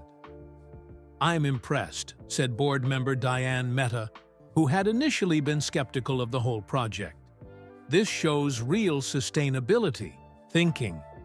Louis smiled, thinking of how far they'd come from that first tense board meeting. It was Jamal's idea. He saw a need and found a solution. With the program's next phase approved, Louis could finally turn his full attention to the championship. As his plane took off for Abu Dhabi, he felt a strange sense of calm. Whatever happened on track, Mission 44 was making a real difference. In the Mercedes garage at Yas Marina Circuit, Louis focused intensely on preparations. He was 8 points behind his rival in the standings. He needed a win and his opponent to finish 3rd or lower to take the title. The day before qualifying, a package arrived for Louis.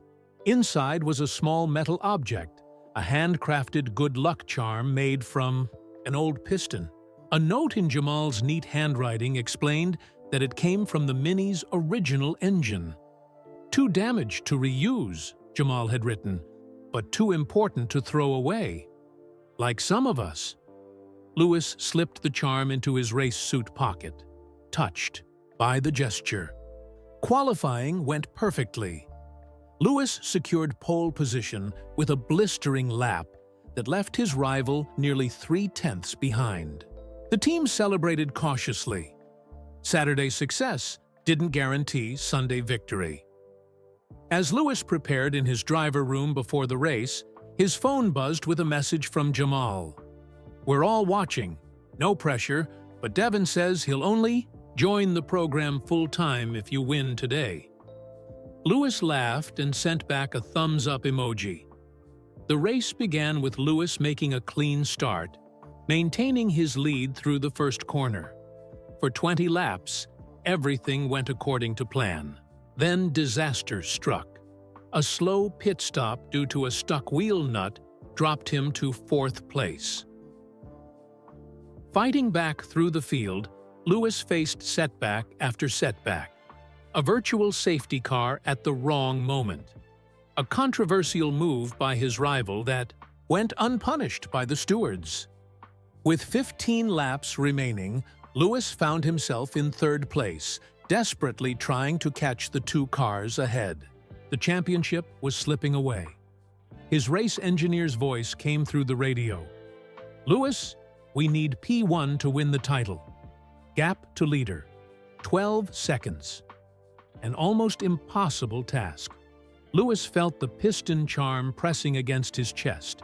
He thought of Jamal, who'd faced his own seemingly impossible challenges, of Denise, working 2 jobs to support her family, of all the kids who needed someone to show them what was possible.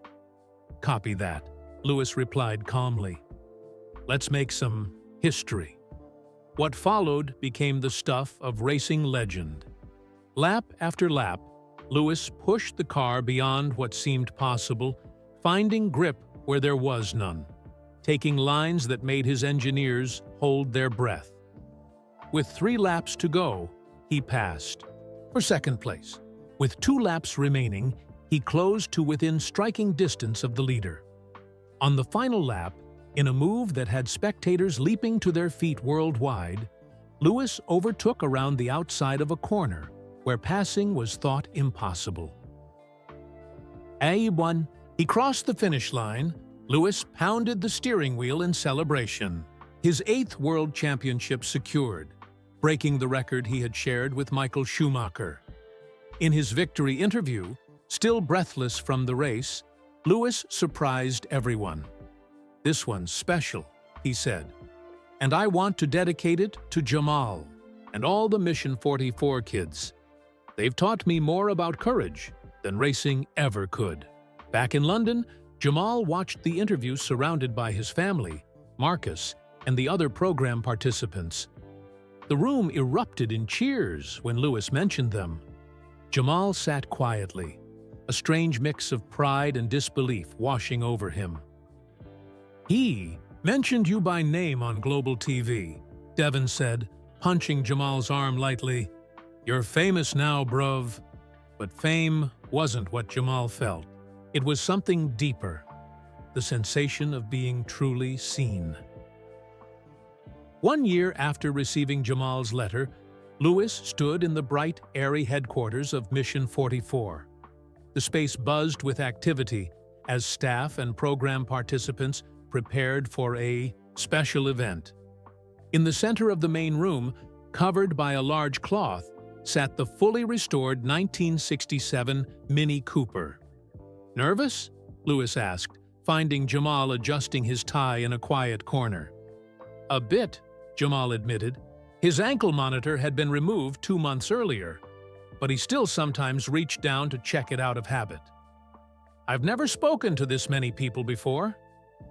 "Just tell your story," Lewis advised. "That's all anyone wants to hear."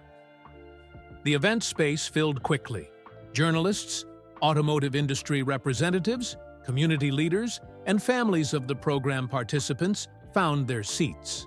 In the front row sat Denise and Jamal's sister, both dressed in their Sunday best.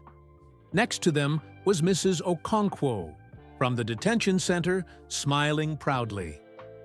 Angela stepped to the podium first, welcoming everyone and explaining the evolution of Mission 44's Second Chance program. What began as a pilot with 1 participant has grown to include 12 young people, with plans to expand further, she announced. Today marks both a celebration of our first year and the launch of our new automotive repair social enterprise. She introduced Lewis, who received warm applause as he took the stage. His championship trophy glinted under the lights where he'd placed it at the edge of the podium. "A year ago, I received a letter that changed the course of Mission 44, Lewis began. It reminded me that behind every statistic is a real person, with talents, dreams, and potential waiting to be unlocked." He spoke about the challenges they'd faced and the lessons they'd learned, how the program had evolved from its initial concept to include the business component, educational partnerships, and a growing network of industry supporters. 3 Formula One teams have now committed to creating apprenticeship opportunities. "For our graduates," Lewis announced to enthusiastic applause, "Williams, Mercedes, and Alpine will each welcome a Mission 44 participant next season." Then came the moment Jamal had been preparing for. Lewis called him to the stage, and the room fell silent. Jamal took a deep breath as he approached the podium. He looked different from the thin, nervous boy Lewis had first met in the detention center. Now, 18, he stood taller, his shoulders back, his handshake firm. "When I wrote that letter to Lewis Hamilton, I was at my lowest point," Jamal began, his voice gaining strength as he spoke. "I didn't expect a reply, let alone all of this." He gestured to the covered Mini Cooper. "This car represents more than just a restoration project. It's a symbol of what can happen when someone believes in you." Jamal paused, emotion threatening to overwhelm him. "Even when you don't believe in yourself." With a nod from Lewis, Jamal pulled the cover off the Mini. Gasps and applause filled the room. The car gleamed under the lights, its cherry red paint immaculate, chrome trim polished to a mirror finish. What had once been a rusted shell was now a masterpiece of restoration. "Every nut, bolt, and panel on this car taught me something," Jamal continued. "Patience, precision, problem-solving. But most importantly, persistence. Because nothing worth doing comes easy." As Jamal detailed the restoration process, Lewis watched from the side, pride evident in his expression. The audience listened intently, particularly the industry representatives who recognized the skill required for such quality work. After Jamal finished, several surprise speakers took the stage. The first was Officer Daniels, the guard who had once been so skeptical of Jamal. "I've worked in youth detention for 15 years, Daniels admitted. "I've seen a lot of programs come and go, making big promises. This is the first one I've seen deliver real results." He looked directly at Jamal. "I was wrong about you, son, and I'm glad I was." Mrs. Okonkwo spoke next, announcing that the detention center was implementing similar vocational programs based on Mission 44's model. "We've seen the difference it makes when we focus on building futures rather than just serving time," she said. The event concluded with Lewis announcing the expansion of the program to 3 additional cities, funded in part by a new foundation he was creating with his championship bonus. As the formal presentations ended and guests mingled, enjoying refreshments and getting closer looks at the Mini, Lewis found Jamal surrounded by admiring automotive industry representatives. "The attention to detail on the interior is remarkable," one was saying. "Where did you source the period-correct upholstery?" Jamal explained confidently, pointing out features and discussing the challenges they'd overcome. No longer the shy boy hiding behind Lewis, he had become an expert in his own right. Later, as the crowd thinned, Denise approached Lewis with tears in her eyes. "I don't have words big enough to thank you," she said, clutching his hands. "You didn't just help my son, you helped our whole family." Lewis shook his head. "Jamal did the hard work. I just opened a door. Sometimes that's all someone needs," Denise replied. "A door, and the courage to walk through it." As the event wound down, Lewis and Jamal found a quiet moment alone beside the Mini. "What happens now?" Jamal asked. "Now," Lewis said with a smile, "you become the one who opens doors for others." 2 years passed. The Mini Cooper found a permanent home in the Mission 44 headquarters, serving as inspiration for new participants. The Second Chance program expanded across the UK, helping dozens of young people find their path through automotive training. Jamal, now 20, wore a Williams racing uniform as he carefully adjusted a sensor on the rear wing of a Formula One car. He'd been with the team for 18 months as a junior mechanic, starting with basic tasks and gradually earning more responsibility. Now he traveled to European races, part of the skilled crew that kept the cars running perfectly. "Wilson, we need that wing configuration change completed in 10 minutes, his supervisor called. "On it," Jamal replied, his hands moving with practiced precision. Later that evening, after the car had successfully completed its practice sessions, Jamal checked his phone and found a message from Lewis. "In town for meetings. Coffee tomorrow?" They five met at a small cafe near the track, away from the crowds. Lewis arrived wearing sunglasses and a cap pulled low, but a few patrons still recognized him, whispering excitedly to each other. "How's it going?" Lewis asked as they settled at a corner table. "Good," Jamal replied. "Busy, learning something new every day." They talked about racing first, the current season, technical regulations, team dynamics. Then the conversation shifted to Mission 44 and the expanding program. "Marcus says Devon's Tyree becoming a solid teacher for the new kids," Lewis said. "And Kira's application to the engineering apprenticeship at Alpine got accepted." Jamal nodded proudly. He'd mentored both of them. "The repair shop's turning a profit now, too," he added. "We're getting regular customers from outside the program." Lewis smiled. "That was your idea. One of your best." Jamal's phone buzzed. He glanced at it quickly. "Sorry, that's my university tutor. I need to submit an assignment tonight." "Which course is this one?" Lewis asked. "Automotive engineering. It's part of my degree program." Jamal had enrolled in university part-time, balancing studies with his work at Williams. "Taking me forever going part-time, but I'll get there." "No rush," Lewis said. "You're building something solid, step by step." As they finished their coffee, Jamal pulled some papers from his bag. "Almost forgot. I wanted to show you these." Lewis examined the university letterheads. "Acceptance letters? Oxford? Imperial College?" Jamal nodded, unable to hide his pride. "For the engineering programs, full scholarships." Lewis's face lit up. "That's incredible, Jamal. Have you decided which offer to accept?" "Still thinking," Jamal replied. "I want to keep working with Williams while I study. They've been good to me." Lewis nodded, understanding the loyalty. "Whatever you decide, I'm proud of you."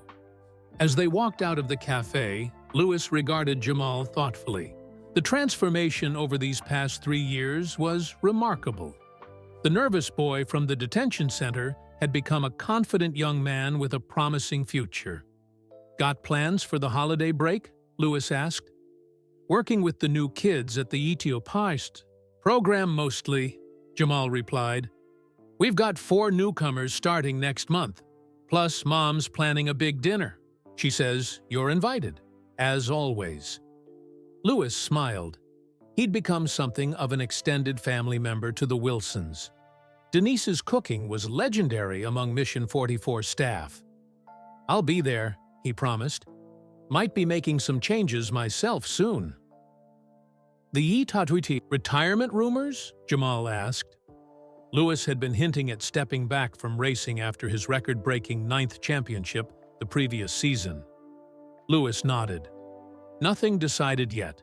But if I do, I want to focus more on Mission 44. There's so much more we could do. The kids would love having you around more," Jamal said. "And you? What's your long-term plan? Williams forever?" Jamal looked thoughtful. "I love the team, but eventually I want to use everything I've learned to help kids like me. Maybe start a program back in Brixton specifically." Lewis nodded approvingly. Full circle. As they reached the parking area, Jamal hesitated before asking, "Can I tell you something?" "Of course." "I've been writing to someone," Jamal said. "A girl at the detention center where I was." Lewis raised his eyebrows, interested. "Her name's Maya," Jamal continued. "She's 15. Got caught joyriding with her boyfriend. But she's smart. Really smart. Loves taking things apart, figuring out how they work. Reminds me of me, I guess." "You're mentoring her?" Lewis asked. "Trying to. I visit when I can. Bring her books about engineering. She draws these amazing car designs." Jamal pulled out his phone and showed Lewis a photo of a detailed sketch. A sleek electric racing concept with innovative aerodynamics. "She did this?" Lewis asked, impressed. Jamal nodded. She's got real talent. But the system doesn't see that. Just sees a kid who made a mistake. Lewis handed the phone back, understanding dawning on his face. You want to help her the way I helped you? Is that crazy? Jamal asked. I mean, who am I to try and change someone's life? I'm still figuring out my own. Lewis laughed softly. I was just an F1 driver who got a letter. Sometimes that's all it takes. One person who sees the potential in another. They stood in comfortable silence for a moment, both reflecting on the journey that had brought them here. Send me her details, Lewis said finally. Let's see if we can get her into the program when she's released. Really? Jamal's face brightened. That would be amazing. As they said their goodbyes, Lewis watched Jamal walk back toward the Williams garage, his steps purposeful and confident. The mentee was becoming a mentor in his own right, the cycle of second chances continuing. Lewis thought about his own future. Racing had given him records, fame, wealth, everything he'd dreamed of as a child. But this work, seeing young people like Jamal transform their lives, brought a different kind of fulfillment. A legacy beyond trophies and statistics. He pulled out his phone and called Angela. I've been thinking about that expansion plan we discussed, he said. Let's make it happen. And there's a new potential participant we should consider for the next cohort. 3 weeks later, Lewis sat in his office at Mission 44 headquarters, reviewing applications for the program's next expansion. The foundation had grown significantly, now operating in 5 cities with plans for international sites in the coming year. What had begun with one teenager's letter had blossomed into something far greater than Lewis had imagined. Angela knocked on his open door. Got a minute? Always, Lewis replied, setting down the folder he'd been reading. This came in the mail today, she said, placing a plain white envelope on his desk. Addressed specifically to you. Lewis picked it up. The handwriting was neat and unfamiliar. The postmark from South London. No return address, just like Jamal's letter had been 3 years ago. Another letter from a detention center? Lewis asked, feeling a strange sense of déjà vu. Angela nodded. Brixton Youth Detention Center, same as Jamal's. Lewis carefully opened the envelope and pulled out 3 pages of lined paper. The handwriting was small and precise, with neat diagrams in the margins. Dear Mr. Hamilton, my name is Zara Johnson. I'm 15 years old, and I'm writing to you from Brixton Youth Detention Center. I've been here for 2 months now, serving a 6-month sentence. I heard about what you did for a boy who used to be here. How you gave him a chance when nobody else would. The staff don't talk about it much, but some of the other girls told me the story.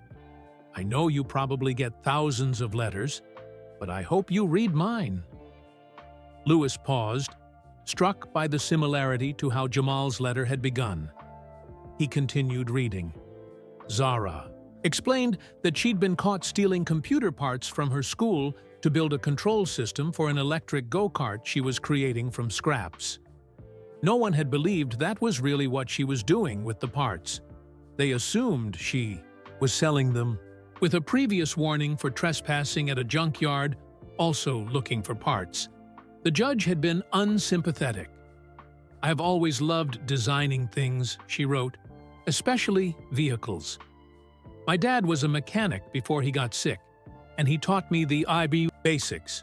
But I'm more interested in the future of cars, electric motors, autonomous systems, sustainable materials.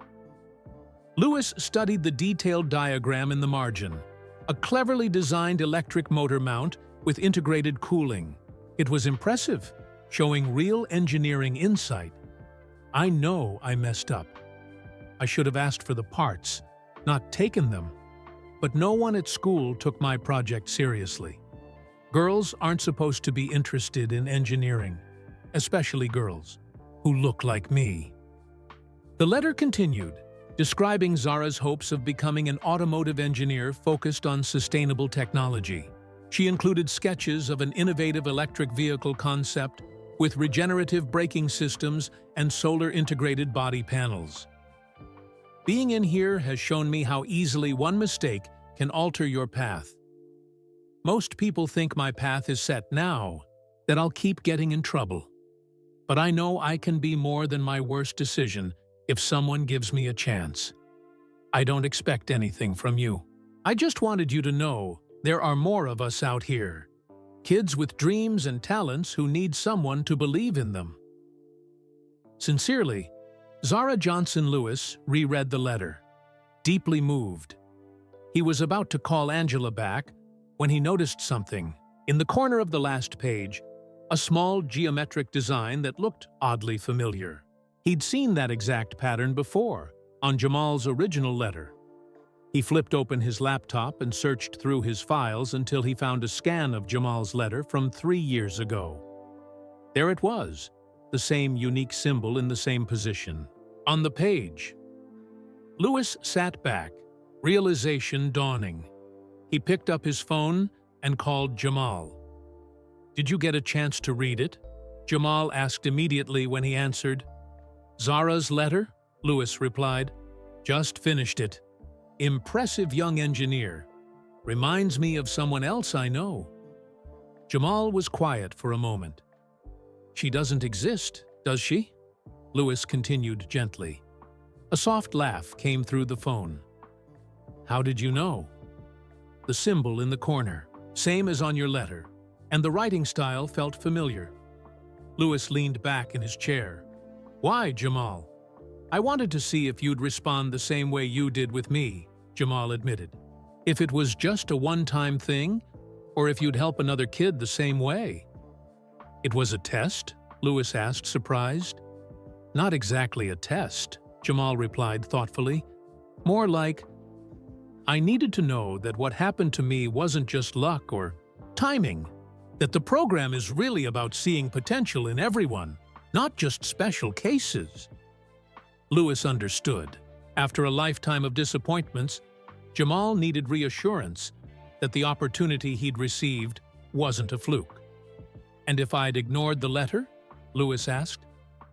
"I knew you wouldn't," Jamal said simply. Lewis smiled at the confidence in Jamal's voice. "So there's no girl in detention with amazing engineering designs?" "Actually," Jamal said, his tone shifting to excitement, "that's why I'm really calling. There isn't just one." "What do you mean?" "I've been mentoring at the Brixton Center for the past 6 months," Jamal explained. "And I've identified 5 teenagers, 3 girls, 2 boys, with serious potential in engineering and mechanics. Kids like I was, who made mistakes but have real talent."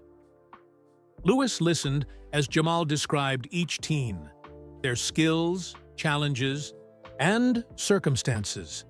The passion in his voice was undeniable. "I've been working with them informally," Jamal continued, "but they need more than I can give alone. They need what Mission 44 gave me, a real pathway forward." "So the letter was?" "A way to introduce the idea," Jamal admitted. "I wanted you to see what I've seen in these kids." Lewis felt a surge of pride so strong it almost overwhelmed him. Jamal hadn't just succeeded in his own life. He'd embraced the responsibility to lift others up behind him. "Send me their information," Lewis said. "All 5 of them. We'll find a way to bring them into the program." "Really?" The relief in Jamal's voice was palpable. "Of course," Lewis replied. "That's what Mission 44 is for, to create opportunities where they're missing, to see potential where others see problems." After the call ended, Lewis sat quietly, reflecting on the journey that had begun with a simple letter. The championships, the records, the accolades, they were important parts of his legacy. But this, watching Jamal transform from a teen in trouble to a young man helping others find their path, this was perhaps his greatest achievement. Lewis picked up Zara's fictional letter one more time, appreciating the cleverness and heart behind Jamal's creation.